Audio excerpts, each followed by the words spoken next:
Friends, எல்லாருக்கும் வணக்கம். இன்னைக்கு நம்ம ட்ரெடிஷனல் ஃபுட் கிச்சன்ல ஒரு சூப்பரான பனானா வச்சு ஒரு ஸ்வீட் தான் செய்ய போறோம். எப்படி செய்யலாம்னு பார்க்கலாம். அதுக்கு முன்னாடி நம்ம சேனலை சப்ஸ்கிரைப் பண்ணாதவங்க சப்ஸ்கிரைப் பண்ணிக்கோங்க. பக்கத்துல இருக்க பெல் பட்டனையும் கிளிக் பண்ணிக்கோங்க. நான் ஸ்வீட் செய்யறதுக்கு 2 செவ்வாழை பழம் எடுத்திருக்கேன். நீங்க புளிப்பு இல்லாத எந்த பழம் வேணாலும் நீங்க எடுத்துக்கலாம். இப்ப இது தோல் சீவிட்டு தோலெல்லாம் நீக்கிட்டு நம்ம இதை கொஞ்சம் மசித்து வச்சுக்கலாம். இப்ப நம்ம தோலெல்லாம் நீக்கிடலாம்.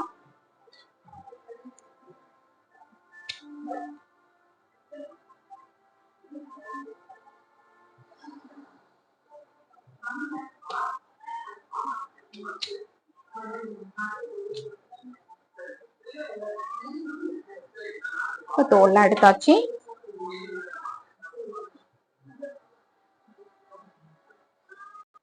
இப்ப இது சின்ன சின்னதா கட் பண்ணிட்டு நம்ம இத மசித்து விட்டுறலாம். நல்லா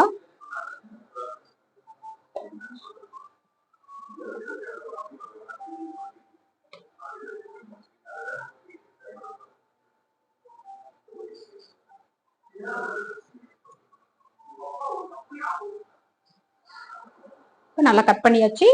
இப்ப நல்லா மசித்து விட்டுறலாம். நான் இந்த மாதிரி ஒரு ஃபோர்க் வச்சு நல்லா மசித்து விட்டுக்கிறேன்.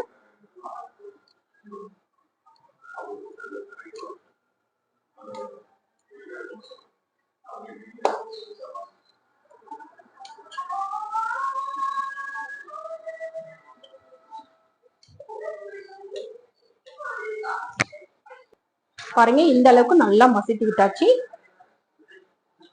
நீங்க மிக்சியில கூட அப்படியே விட்டு விட்டு கொஞ்சம் ரொம்ப பேஸ்டா அரைக்காம கொஞ்சம் குறக்குறப்பா அரைச்சு கூட எடுத்துக்கலாம். இப்ப நல்லா மசித்து விட்டாச்சு. இப்ப நம்ம ஸ்வீட் ரெடி பண்ணிடலாம்.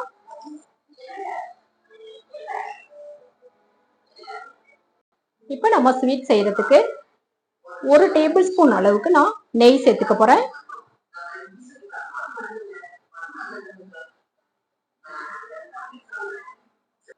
இதுல ஒரு 1/4 டீஸ்பூன் மஞ்சத்தூள் சேர்த்துக்கலாம்.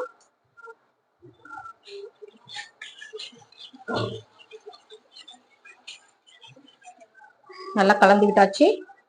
இப்ப நம்ம மசித்து வச்ச இந்த வாழைப்பழத்தை அதுல சேர்த்துடலாம்.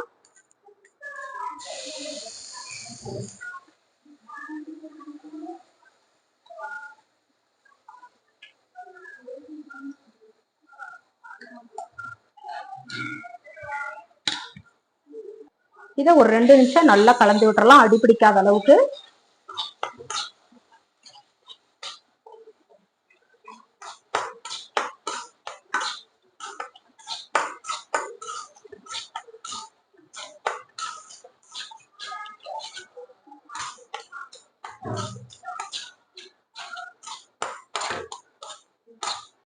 இப்போ பனானாவை ஓரளவுக்கு நம்ம நெய்ல நல்லா வதக்கி விட்டாச்சு.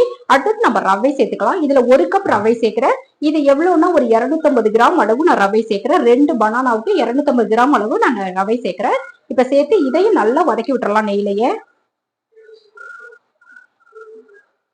நீங்க வறுத்த ரவை வறுக்காத ரவை எது வேணாலும் சேர்த்துக்கலாம். இப்ப இதை நல்லா வறுத்து விட்டுறலாம்.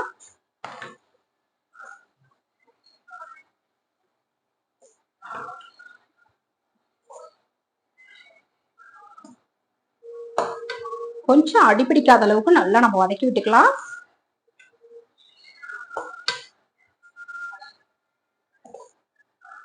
ரவை 2 நிமிஷத்துக்கு உங்களுக்கு நல்லாவே வாழைப்பழத்தோட சேர்த்து நல்லா வதக்கி விடணும். இப்போ ஓரளவுக்கு நல்லா வதக்கி விட்டாச்சு. இப்போ நம்ம சர்க்கரை எல்லாம் சேர்த்துடலாம்.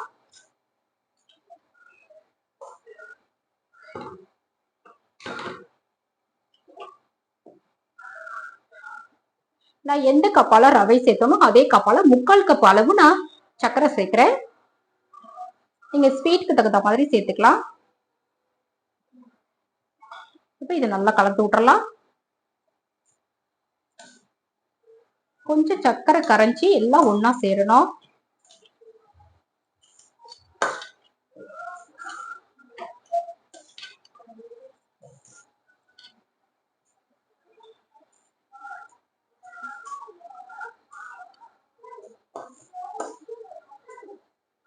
இப்ப சர்க்கரையெல்லாம் நல்லா கரைஞ்சி ரவையோட ஒன்னாயிடுச்சு. இப்ப நம்ம தேங்காய் சேர்த்துடலாம். நான் எந்த கப்பால ரவை எடுத்தோனோ அதே கப்பால 1/2 கப் அளவு நான் தேங்காய் துருவல் சேர்க்கிறேன். இப்ப இதையும் நல்லா கலந்து விட்டுறலாம்.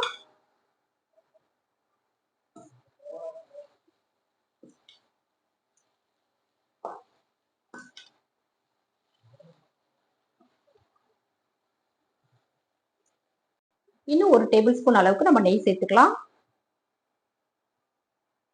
சேர்த்து நல்லா கலந்து விட்டுறலாம்.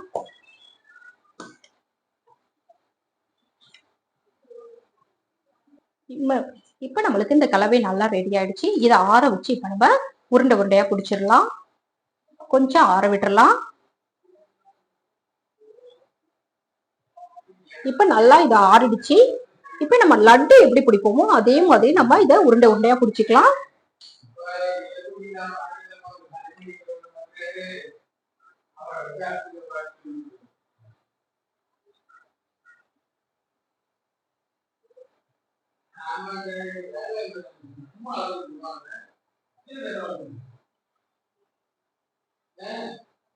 பாருங்க, இந்த மாதிரி நம்ம எல்லா மாவையுமே லட்டு பிடிச்சு வச்சுக்கலாம்.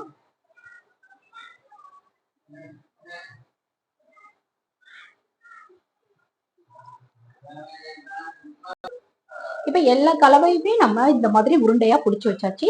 இப்ப இதை எண்ணெயிலயோ இல்ல நெய்யிலயோ நம்ம கொஞ்சம் வறுத்துட்டோம்னா சாப்பிடறதுக்கு ரொம்ப டேஸ்டியா இருக்கும். அப்படி இல்லைன்னா இதே மாதிரி நீங்க சாப்பிட்டா கூட நல்லா இருக்கும்.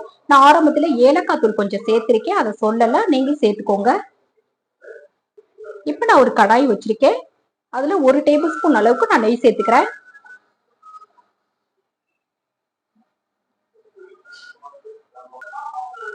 இப்ப நெய் கொஞ்சம் கரைஞ்சி வரட்டும்.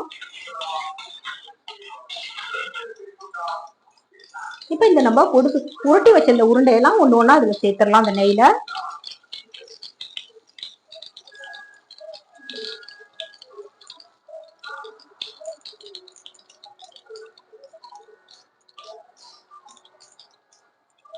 இது கொஞ்சம் 2 பக்கமும் நல்லா கொஞ்சம் செவந்து வர அளவுக்கு நம்ம இதை நல்லா வறுத்து விட்டுக்கலாம்.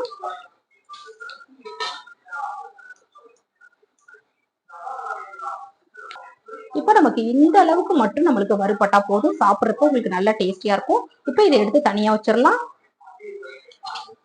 மீதம் இருக்க உருண்டையையும் நம்ம இதே மாதிரி கொஞ்சம் வறுத்து எடுத்துக்கலாம். உங்களுக்கு சாப்பிட்றப்ப நல்ல ஒரு டேஸ்ட் கொடுக்கும். மீதம் இருக்க உருண்டையும் நம்ம இதுல சேர்த்துடலாம். அதே மாதிரி நல்லா கொஞ்சம் சும்மா கொஞ்சம் செவந்து வர அளவுக்கு நம்ம வறுத்து விட்டுக்கலாம். இப்ப இதையும் தனியா எடுத்து வச்சிடலாம். இப்ப எல்லாமே ரெடி ஆயிடுச்சு. இந்த மாதிரி குழந்தைங்களுக்கு செஞ்சு கொடுத்தீங்கன்னா நல்லா விரும்பி சாப்பிடுவாங்க. இது ஈஸியாவும் இது செஞ்சிடலாம். உங்களுக்கு இந்த ஸ்வீட் வந்து ஒரு 10 மினிட்ஸ் தான் ஆகும்.